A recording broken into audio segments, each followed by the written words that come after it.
মহিলা 2 জন ধরে পুরুষ এক জন, ঠিক আছে?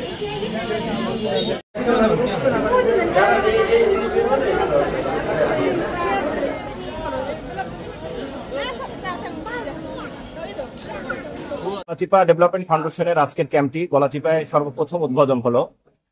ইনশাল্লাহ আমরা সময়ের ব্যবধানে প্রত্যেকটা ইউনিয়নেই আমাদের এই কার্যক্রম ধারাবাহিকভাবে চলবে। সর্বপ্রথম আমরা গলাচিপা দিয়ে স্টার্ট করলাম। আজকে আমাদের ক্যাম্পে উপস্থিত আছেন 10 জন বিশেষজ্ঞ ডক্টর। এর মধ্যে ঢাকা মেডিকেল কলেজের ডক্টর আছেন, বরিশাল শেরে বাংলার অ্যাসিস্ট্যান্ট প্রফেসর আছেন, সহ আরো অনেক ডক্টর আছেন যারা আমাদেরকে সেবা দিয়ে যাচ্ছেন। পাশাপাশি আমরা শুধুমাত্র চিকিৎসা সেবা নয়, পাশাপাশি আমরা মেডিসিন সরবরাহ দিচ্ছি এবং free blood test, grouping test করারও আমরা ফ্যাসিলিটি দিচ্ছি। আর আমরা আমাদের এই কার্যক্রম সর্বস্তরের মানুষের মধ্যে, বিশেষ করে গলাচিপার সকল শ্রেণীর মানুষের মধ্যে পৌঁছে দিতে চাই।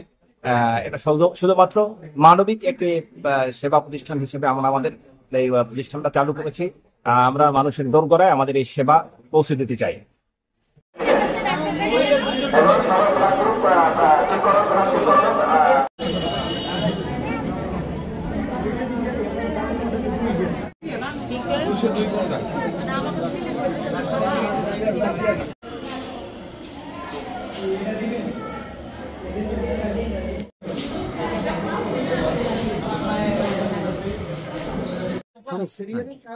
বিসমিল্লাহির রহমানির রহিম।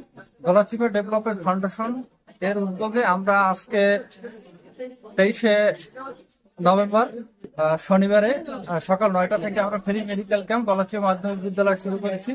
এখানে আমাদের 10 জন ডাক্তার আছে যারা এই অঞ্চলের বিভিন্ন সুবিধা বঞ্চিত লোকদেরকে সেবা দিচ্ছে। এখানে আমাদের নাক কান গলা মেডিসিনের, এরপরে দাঁতের ডাক্তার আছে। এখানে বিভিন্ন প্রান্ত থেকে, বিভিন্ন ইউনিয়ন থেকে লোক আসতেছে যাদেরকে আমরা সেবা দেওয়ার জন্য প্রস্তুত। অসংখ্য রোগী আসছে, আরো আসবে। তাদেরকে আমরা সর্বোচ্চ সেবা এই ডেভেলপমেন্ট ফাউন্ডেশনের মাধ্যমে দেওয়ার চেষ্টা করব। এটা আমরা গলাচিপা পৌরসভা থেকে শুরু করেছি। এরপরে আমরা বিভিন্ন ইউনিয়ন পর্যায়ে, গলাচিপা ইউনিয়নে পৌরসভা ব্যতীত আরো 12টি ইউনিয়ন আছে, আমরা প্রত্যেকটা ইউনিয়নে এই গলাচিপা ডেভেলপমেন্ট ফাউন্ডেশনের মাধ্যমে ফ্রি মেডিকেল ক্যাম্প করব। সেই ক্যাম্পে রোগীরা আসবে। আশা করি এই ক্যাম্পের মাধ্যমে ভবিষ্যতে আমাদের আরো শিক্ষামূলক কার্যক্রম অব্যাহত রাখার আছে। মাদক মুক্ত দেশ গড়ার যে স্বপ্ন আমরা দেখতেছি, সেই স্বপ্ন বাস্তবায়ন করার জন্য আমরা এই ডেভেলপমেন্ট ফাউন্ডেশনের মাধ্যমে উদ্যোগ গ্রহণ করেছি। আমরা ভবিষ্যতে এই কার্যক্রম অব্যাহত রাখবো। আশা করি গলাচিপা উপজেলাকে এই ডেভেলপমেন্ট ফাউন্ডেশনের মাধ্যমে একটি সুন্দর সমাজ উপহার দিতে পারবো। এই আশা ব্যক্ত রেখে সবাইকে অসংখ্য ধন্যবাদ জানাচ্ছি।